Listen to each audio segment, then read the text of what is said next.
요즘에는 아이들이 병원에서 아이들이 태어나면서 나면서부터 질병을 가지고 태어나는 그러한 아이들이 부쩍 늘어나고 있습니다. 어떤 아이는 선천성 심장 질환을 가지고 태어나서 심장에 구멍이 나서 혈액 순환을 온몸에 원활하게 하지 못하는 그러한 장애가 있습니다. 그래서 잘 자라지도 못하고 혈액 순환이 잘 안 되기 때문에 그 병이 치료되지 않으면 그 아이는 얼마 살지 못하고 곧 죽게 됩니다. 뿐만 아니라 선천적으로 폐질환을 가지고 있다든지 아니면 선천적으로 소화기 질환을 가지고 태어나는 그러한 경우도 있습니다. 이런 아이들은 아주 어렸을 때 그 질병이 치료되지 않으면 건강하게 오래 살기를 기대하기가 아주 어렵습니다. 우리 인간은 심장이나 두뇌보다도 더 중요한 영혼이라는 것이 있습니다. 그런데 모든 인간은 선천적으로 이 영혼이 질병을 가진 채 태어납니다. 영혼이 있기는 하지만 제 기능은 제대로 발휘하지 못하는 거죠. 그 영혼의 질병이 치료되지 않으면 몸은 비록 건강할지는 몰라도 인간 존재 자체는 엄청난 고통과 불행 가운데 살아갈 수밖에 없는 것입니다. 만약에 이 상태로 죽는다면 영원한 지옥의 고통이 있게 될 것이죠. 그런데 이 영혼을 치유하고 살리기 위해서 오신 분이 바로 예수 그리스도이십니다. 우리의 영혼이 예수를 믿을 때 우리의 영혼이 살아나고 치료가 되어서 제 기능을 회복하게 되는 거죠. 그때야 비로소 우리는 영원한 행복과 축복을 누리게 됩니다. 오늘 말씀에서 유대인들은 잘못된 동기로 예수님을 찾고 있습니다. 첫 번째, 예수님을 찾는 이유인데요. 예수님과 제자들이 새벽에 바다를 건너서 갈릴리 바다 북서편인 가버나움에 도착했습니다. 그때는 오병이어로 5천 명을 먹이는 기적을 행한 이튿날이었습니다. 그런데 그때 전날 오병이어의 기적을 경험했던 무리 중에 일부가 예수님께서 그 무리를 해산하셨음에도 불구하고 그 일부가 거기에 남아 있어서 아직 집에 돌아가지 않고 밤을 새우고 나서 아침에 바닷가에 가서 보고 주님과 제자들이 타고 왔던 배가 없는 것을 보았습니다. 그런데 그들은 그 배를 제자들만 타고 갔던 것을 보았기 때문에 예수님께서 아직 벳세다 근처 어딘가에 있을 것이라고 생각을 하고 예수님을 찾아다녔습니다. 그렇지만 그들은 예수님을 찾지 못하고 결국에 예수님도 어딘가로 사라지셨다는 것을 알게 되었습니다.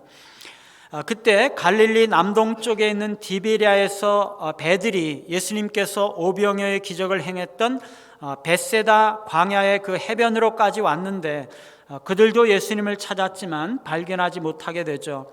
그래서 사람들은 다시 배를 타고 바다 건너편 가버나움으로 가서 거기서 예수님을 만나게 되는 것이죠.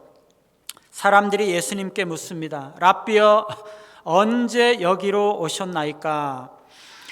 그들은 예수님께서 제자들과 함께 배를 타고 오지 않았는데 어떻게 해서 여기까지 오실 수 있었는지 이해하지 못했습니다.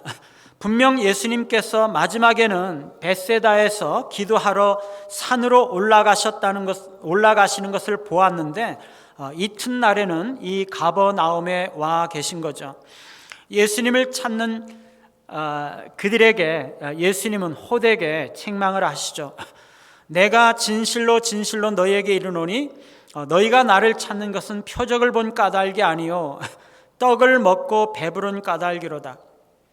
예수님은 지금 사람들의 마음을 꿰뚫어 보시고 무리가 예수님을 찾는 참된 동기가 무엇인지를 드러내고 계십니다. 그 참된 이유가 무엇입니까? 그것은 표적을 본 까닭이 아닙니다. 그들이 이적을 보기는 보았습니다. 병든 자들이 고침을 받고 귀신들이 나가고 예수님께서 5,000명을 먹이시는 이적을 행하시는 것을 보았거든요.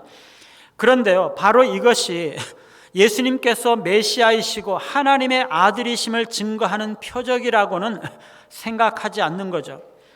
우리가 예수님을 찾는 이유는요, 표적을 본 것이 아니라 떡과 생선을 먹고 배가 불렀기 때문입니다. 그러니까 육신적인 그리고 물질적인 유익을 위해서 예수님을 찾는 거죠. 다시 그 떡과 생선을 먹고 싶어서 예수님을 찾는다는 것입니다. 여러분, 과거에 한국 전쟁 후에 구호 물품을 교회에서 나누어 주던 시절이 있었습니다. 그때 사람들은 그것을 받기 위해서 교회에 나왔죠. 오늘날도 우리 교회가 주일 점심시간에 이 노숙자들에게 점심을 제공한다 그러면 아마도 수백 명이 줄을 서게 될 것입니다. 지금 이 사람들은 떡을 먹기 위해서 예수님을 쫓아다니고 있는 거죠. 여러분, 이 사람들의 문제가 뭡니까? 그들은 영혼의 중요성을 알지 못했다는 것입니다. 자기들 안에 있는 영혼이 얼마나 중요하고 지금 얼마나 비참하게 병들어 있는가 하는 것을 모르는 것입니다. 그들은 단지 예수님께서 기적을 베푸시고 그들에게 조금 도움을 주시기만 한다면 자신들은 안정되고 행복한 삶을 살 수 있을 것이라고 생각하고 있는 것이죠. 여러분, 오늘날도요, 이런 동기로 예수님을 찾는 사람들이 있어요. 예수님이 조금만 도움을 주시면 사업에 성공할 수 있을 것 같거든요. 예수님이 조금만 도와주시면 돈을 좀 벌 수 있을 것 같거든요. 그러면 내가 교회도 섬기고 세상 다른 사람들도 도울 수 있을 텐데, 그렇게 생각을 하는 거죠. 여러분, 많은 사람들은요, 우리 교회가 세상의 가난한 자들을 도와주기만 하면 이 세상이 얼마나 살기 좋은 곳이 되겠느냐, 이렇게 말합니다. 물론 맞는 말이죠. 교회가 구제도 많이 하고 자선도 많이 해서 온 세상이 살기 좋은 세상이 된다면 얼마나 좋겠어요. 그러나 교회는 그런 자선을 많이 행할 뿐만 아니라 행하기는 하지만 그것을 위해서 존재하는 곳은 아니라는 것이죠. 그것보다 더 근본적인 영혼의 문제, 영적인 문제를 치료하고 구원하기 위해서 존재하는 것이 바로 교회라는 것입니다. 예수님은요, 단지 사람들이 물질적으로 안락하고 풍부하게 사는 것을 위해서 오신 것이 아니라 근본적인 영혼의 문제를 해결하고 영혼의 질병을 치유하고 영혼을 구원하시기 위해서 이 세상에 오셨다는 것이에요. 예수님은요, 잘못된 동기로 예수님을 쫓아다니는 무리를 향해서 썩을 양식을 위해서 일하지 말고 영생하도록 있는 양식을 위해서 일하라 라고 말씀을 하셨습니다. 물질적인 것을 위해서 일을 하지 말라는 것이 아니에요. 일을 해야 되죠. 일을 해야 됩니다. 그러나 물질적인 것들만을 추구하면서 영혼의 문제를 소홀히 여기지는 말라는 것입니다. 물질적인 것이 중요한 것이 아니라 영혼의 문제가 훨씬 더 중요하기 때문에 영혼의 양식을 위해서 더욱더 힘써 일을 하라는 것입니다. 일시적인 것이 아니라 영원한 것들, 현세의 행복이 아니라 내세의 행복, 이 땅에 썩어질 양식이 아니라 썩지 않을 영원한 하늘의 양식을 위해서 힘쓰고 애써서 일하라고 말씀하고 계신 것이죠. 바로 전날 예수님께서 오병이어의 기적을 행하시고 능력을 나타내시자 사람들은요, 예수님을 임금 삼으려고 했어요. 여러분, 그 유대인들에게 가장 큰 어려움이요, 왕이 없는 것이었어요. 로마가 세계를 지배하고 팔레스타인도 로마의 지배하에 신음하고 있었기 때문에 유대인들은 자신들에게 왕이 있기만 했다면 유대인들이 모두 다 행복하게 살 수 있을 것이라고 생각했어요. 그래서 예수님께 그들의 왕이 되어줄 것을 요구했죠. 그러나 예수님은요, 그것을 거부했어요. 왜 그랬습니까? 이스라엘에 왕이 없었고 나라를 빼앗기고, 그래서 그들이 학대를 당하고 많은 세금을 착취를 당하고 인간 대접을 제대로 받지도 못하고 살고 있지만은요, 예수님 보기에 그것이 가장 중요한 근본적인 문제라고 보시지는 않았다는 것이에요. 여러분, 예를 들어서 한번 생각을 해볼까요? 지금 집안에서 두 사람이 싸우고 있어요. 한 사람은요, 어떻게 해서든지 빚을 받아내려고 하고 있고, 또 한 사람은 어떻게 해서든지 돈을 떼이지 않으려고 하는 사람이에요. 그런데 지금 집이 불이 나서 타고 있어요. 얼마 없으면 두 사람 다 불에 타서 죽게 생긴 거죠. 소방수가 도착했어요. 뭐가 더 급하겠어요? 돈을 받아달라고 해야 될까요? 아니면 집에서 빠져나가게 해달라고 해야 될까요? 예수님 보시기에 가장 중요한 문제는요, 하늘의 전쟁에서 구원을 받는 것이에요. 그게 뭡니까? 하나님의 무서운 진노와 심판입니다. 하나님께서는요, 지금 하나님을 대적하는 모든 원수들을 향해서 무서운 진노와 심판을 퍼부으려고 하고 계시는 것이에요. 지금 유대인들이 로마와 다투고 있는 것이 문제가 아니라 이스라엘이든 로마든 다 함께 멸망을 당하게 된 상황이라는 것입니다. 일단 거기서 빠져나와야 되는 것이죠. 그것이 가장 급한 거죠. 여러분, 수많은 사람들은요, 먹고 사는 문제만 매여서 영혼의 문제를 무시한 채 살아간다는 것입니다. 이 세상이 곧 멸망할 것임에도 불구하고 이 세상에서 얼마나 잘 사느냐 하는 것에 모든 관심이 매여 있다는 것이에요. 그것은요, 썩을 양식을 위해서 일하는 것입니다. 우리 주님은요, 썩을 양식이 아니라 영생하도록 있는 양식을 위해서 일하라고 말씀하고 계세요. 구원을 최우선적인 것으로 삼고 우리 영혼을 위한 양식과 만족을 위해서 수고하라는 거죠. 우리는요, 숨겨진 보물을 찾아서 땅을 파는 사람처럼 부지런히 성경을 파고 성경을 읽어야 돼요. 우리의 생명을 위해서 불구대천의 원수와 싸우는 것처럼 열심히 우리는 기도해야 돼요. 우리가 전심으로 하나님과의 교제를 바라고 전심으로 하나님께 예배하고 전심으로 하나님의 음성을 들어야 돼요. 우리는 죄와 싸워야 하고 세상과 싸워야 하고 우리 육신과 싸워야 하고 우리 원수 마귀와 싸워야 하는 거죠. 우리는 우리의 영혼을 위해서 전심으로 힘쓰고 전심으로 싸워야 하는 것입니다. 여러분, 11조 하시죠. 11조를 왜 합니까? 11조는요, 나의 모든 수입이 하나님께서 주신 것이고 그것은 하나님의 것입니다. 이것을 고백하는 것이에요.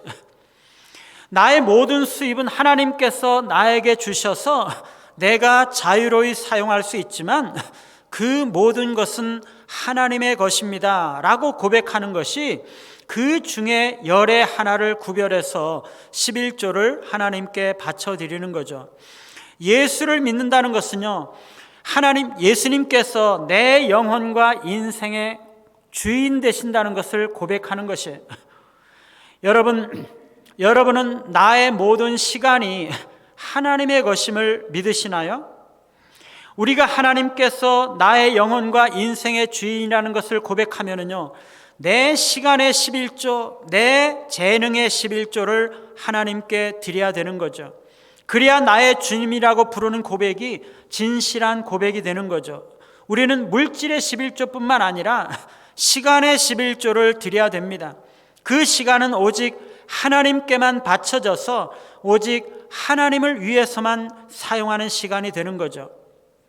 우리의 시간에 11조를 들여서 하나님을 위해서 사용하고 우리의 영적인 양식, 영혼의 양식을 위해서 사용해야 되는 거죠.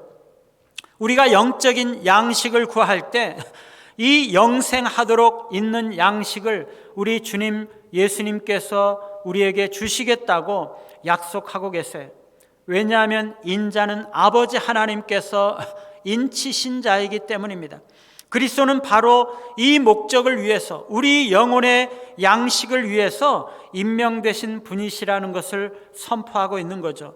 그리스도는 영혼의 문제를 최우선적으로 충족시키기 위해서 보냄을 받은 자인 것이죠. 두 번째, 믿지 못하는 이유입니다. 유대인들이 묻습니다. 우리가 어떻게 하여야 하나님의 일을 하오리까? 지금까지 먹고 사는 문제만 매달려왔던 유대인들은 예수님의 말씀을 듣고 뭔가 자신들에게 문제가 있다는 것을 느꼈어요.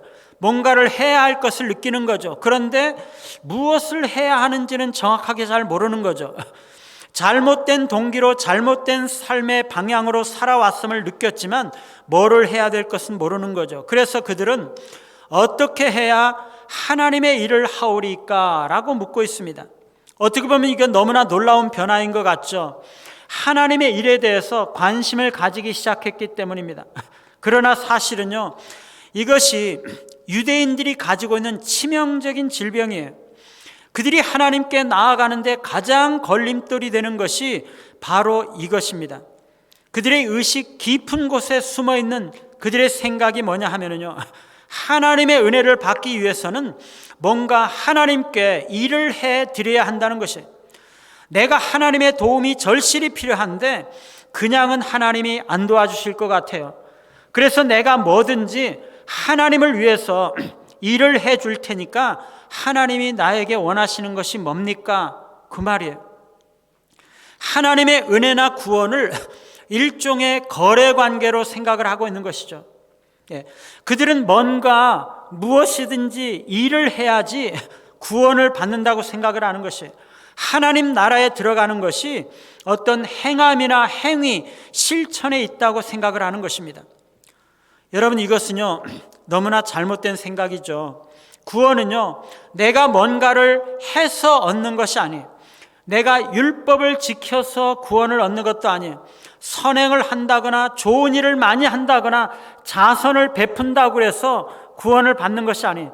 내가 뭔가 하나님께 드려서 구원을 받아내는 것이 아닙니다. 여러분, 돈으로 우리의 구원을 산다거나 돈으로 하나님의 은혜와 은사를 산다고 생각하는 것은 너무나 잘못된 거죠. 과거에 시몬이라는 사람은요, 이 사도들이 안수할 때 성령이 내리는 것을 봤거든요.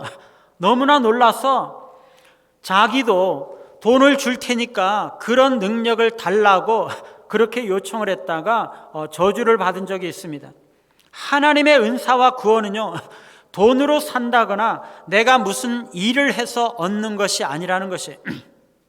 예수님은요, 하나님께서 보내신 일을 믿는 것이 하나님의 일이니라 이렇게 말씀하세요. 어떤 일이나 행위로 구원받는 것이 아니라는 것이에요. 그들이 해야 할 첫 번째 일은 바로 예수님을 믿는 일이에요. 그것이 하나님의 일이고 그것이 하나님께서 원하시는 일인 거죠. 그러자 그들이 묻습니다. 그러면 우리가 보고 당신을 믿도록 행하시는 표적이 무엇입니까? 하시는 일이 무엇입니까? 아니, 이 사람들이 바로 전날 5,000명을 먹이는 기적을 보지 않았습니까? 그것은 예수님께서 메시아라는 것을 확신하기에 충분한 그러한 기적이 아닌가요? 예수님께서 자신은 하나님께로부터 보냄받은 자다, 자신은 하나님의 아들이다, 그런 말씀을 수없이 하지 않으셨나요? 그것으로 충분하지 않습니까? 그런데 유대인들은요, 믿지 않는 거죠.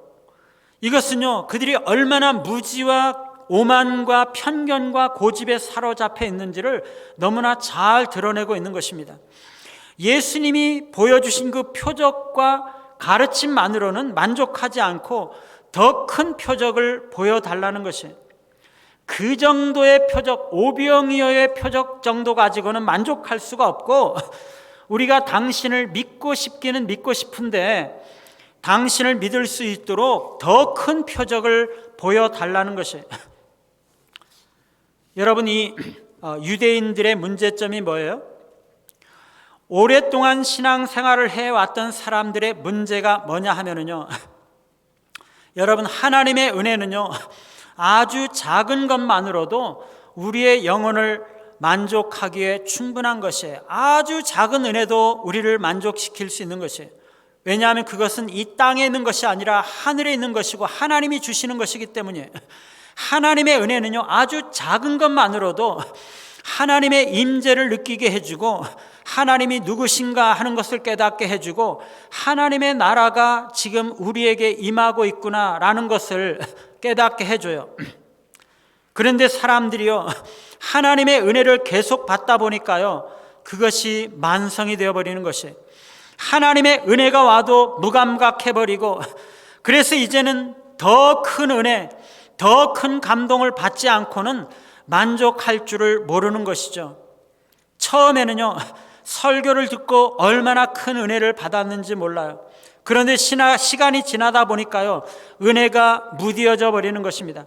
처음에는 눈물도 흘리고 기도도 터져 나오고 새로운 결심도 하고 그랬는데요, 이제는 설교를 들어도 감동이 없는 거죠. 오히려 마음속에 불만과 판단과 미움만이 가득한 거죠. 여러분, 왜 그렇게 된 것입니까?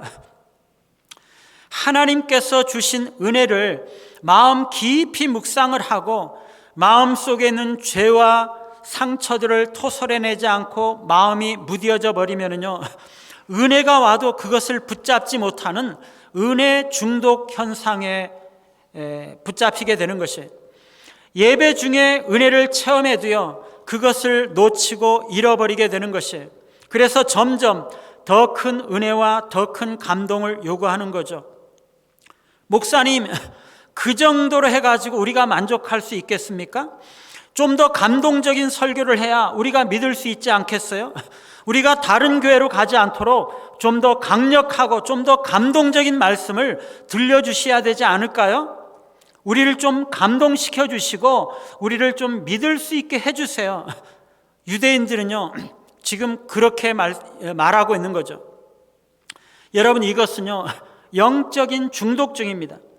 마치 마약에 중독된 사람처럼 점점 더 자극이 강하고 센 감동과 더 큰 은혜가 있어야만 반응을 하겠다는 것이에요.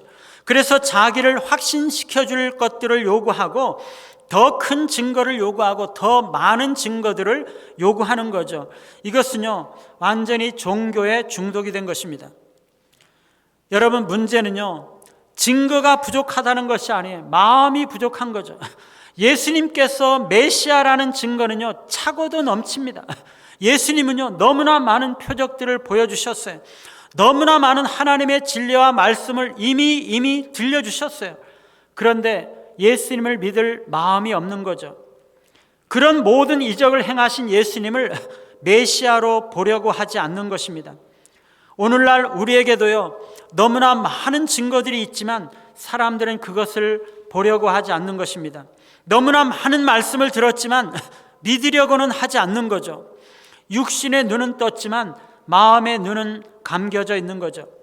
유대인들은요 오병이어의 기적을 보면서 과거 이스라엘이 광야에서 방황할 때 하나님께서 백성들에게 만나를 먹여주셨던 그 기적을 기억했습니다. 하늘에서 그들에게 떡을 주어 먹게 하였다 함과 같이 우리 조상들은 광야에서 만나를 먹었나이다. 광야에서 예수님께서 수많은 무리를 먹이신 오병이어의 기적은요 과거에 하나님께서 광야에서 만나를 내리셔서 먹게 한 그 사건을 상기시키는 것이에요.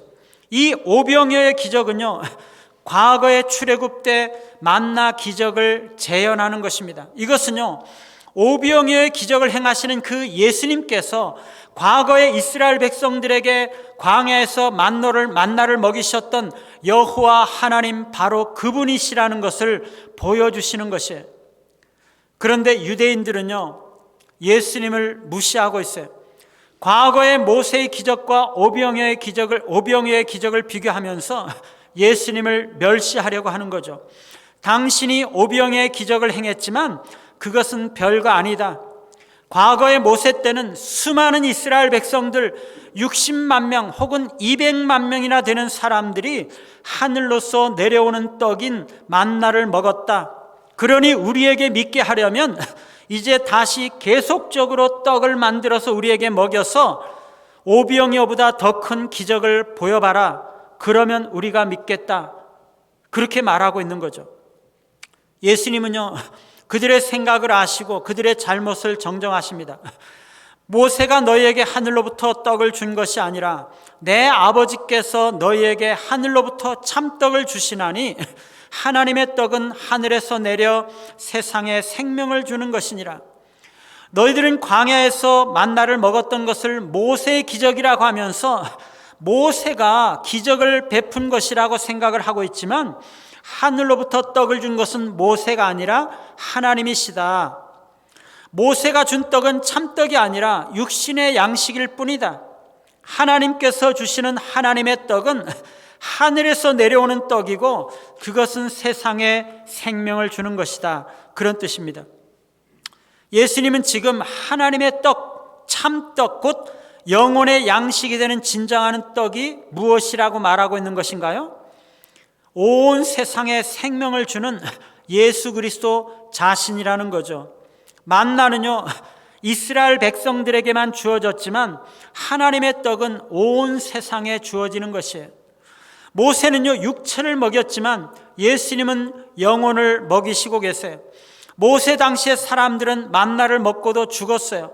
예수님께서 주시는 양식을 먹는 자들은 영생하는 거죠. 모세는요, 공중에서 떨어지는 떡을 공급했을지 모르지만 예수님은 하늘에서 온 떡이신 거죠. 여러분, 여기서 만나는요, 예수 그리스도를 상징하는 것이에요. 예수 그리스도가 바로 하늘에서부터 세상에 내려서 세상에 생명을 주시기 위한 하나님의 떡, 참떡인 것이죠. 예수님은요, 내 아버지께서 참떡을 주시나니 라고 말씀하시면서 현재 시제로 말씀하고 있어요. 과거의 광야에서 떡을 주셨던, 만나를 주셨던 그때도 하나님께서 떡을 주시고 계시고 지금도 계속 주시고 계시다는 것이에요. 그래서 지금도 그 떡을 받고자 하는 자들은 영혼의 유익을 얻을 수 있다는 것이에요. 그러자 그들은요, 이 떡을 항상 우리에게 달라고 요청합니다. 아직 유대인들은요, 예수님께서 참떡이라는 것을 인식하지 못하고 있죠. 그들은 크고 좋은 것이 그들 앞에 있다는 것을 알고 있었지만 완전히 알지 못하는 채로 요청을 하고 있는 것입니다. 이것은 요한복음 4장에서 사마리아 여인이 우물가에서 예수님께 요청했던 것과 똑같죠. 예. 그러나 여인은 하나님께 돌아왔지만 유대인들은 하나님께로 돌아오지 않았어요.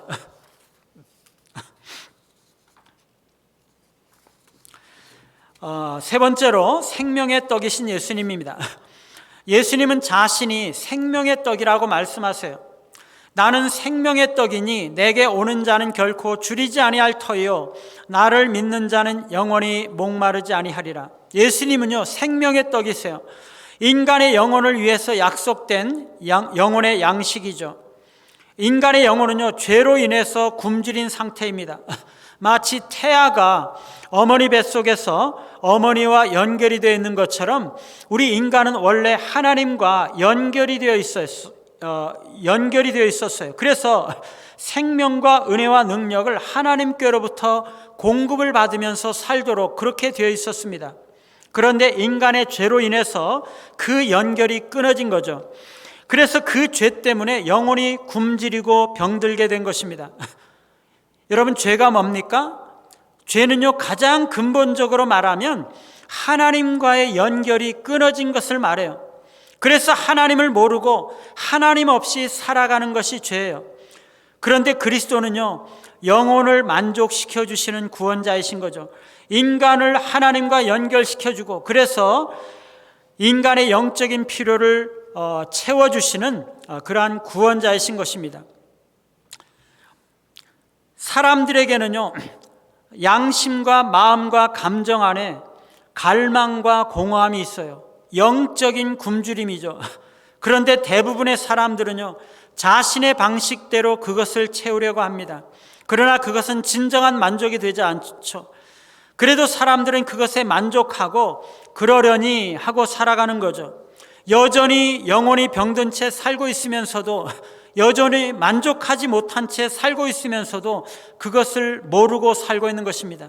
진정한 만족은 그리스도께로 오는 것이에요. 예수님만이 진정한 만족과 행복과 충족을 줄 수 있는 것입니다. 주님은요, 내게 오는 자는 결코 줄이지 않을 것이라고, 나를 믿는 자는 영원히 목마르지 않을 것이라고 말씀하고 있어요. 여기서 예수님께 오는 것은요, 예수님을 믿는 것이에요. 자신의 죄를 인식하고 내 힘으로는 구원을 얻을 수 없음을 알고 예수님을 믿고 내 자신을 의탁하는 거죠. 그러면 그는 어떤 사람이라도 예수님은 그를 구원하시는 것입니다. 여기서 믿음은 영혼의 움직임이라고 말할 수 있어요. 믿음은 우리의 영혼이 예수님께로 가는 것입니다. 우리의 영혼을 예수님께로 맡기는 거죠. 온다라는 것은 영혼의 첫 번째 움직임이라면 믿는다라는 것은 지속적인 움직임입니다. 믿음은 지속적으로 예수님께 오는 것을 말합니다. 한 번 예수님께로 왔지만 또 오고 또 오고 지속적으로 반복적으로 오는 것입니다. 기뻐도 예수님께로 오고 슬퍼도 예수님께로 오고 아침에 예수님께로 왔지만 낮에도 오고 저녁에도 또 오는 것이죠. 매일 매순간 예수님께로 오는 것, 그게 바로 믿음입니다. 예수님께로 가는 것이 우리의 영혼의 만족과 내적인 평화를 얻는 참 비결이라는 것입니다. 예수님께 오는 자는요, 예수님께서 결코 줄이지 않을 것이고 영원히 목마르지 않을 것이라고 말씀하셨습니다. 예수님께서는 그를 믿는 자에게 어떤 부족이나 결핍을 느끼지 않을 것이라고 말씀하고 있는 것이에요. 물론 때로는 우리가 우울이나 낙심, 용서를 망각하거나 신앙의 기쁨을 잃어버리거나 그렇게 할 수 있습니다. 그러나 그리스도 안에 있는 자는 결코 버림을 당하지 않고 멸망하지 않고 죽지 않는다는 거죠. 이게 성도의 견인교리죠. 예수님은 우리의 영혼의 근본적인 문제를 해결하고 우리 영혼을 구원하시기 위해서 오셨습니다. 예수님은 우리가 영적인 것, 영원한 것, 하늘의 것을 추구하기보다 이 세상의 것, 물질적인 것, 일시적인 것, 땅의 것을 추구하는 것을 책망하십니다. 우리는 썩을 양식을 위해서 일하지 말고 영생하도록 있는 양식을 위해서 일해야 합니다. 유대인들은 수많은 은혜와 기적들을 체험했음에도 불구하고 은혜에 중독이 되어서 더 많은 은혜와 더 많은 기적, 더 강력한 기적을 요구했습니다. 우리는 작은 은혜에 감사하며 깊이 묵상할 때 우리의 은혜와 신앙이 살아있게 되는 것입니다. 오병이어의 기적을 행하신 예수님은 과거에 이스라엘을 광야에서 만나로 먹이신 여호와 하나님이세요. 그분은 하늘에서 이 땅에 오신 하나님의 떡, 참떡이십니다. 그분은 생명의 떡이시고 내게 오는 자는 결코 줄이지 않고 목마르지 않을 것이라고 말씀하셨습니다. 날마다 순간마다 예수 그리스도께로 나아가시고 그를 의지하면서 사시는 우리 모두가 되시기를 간절히 바랍니다.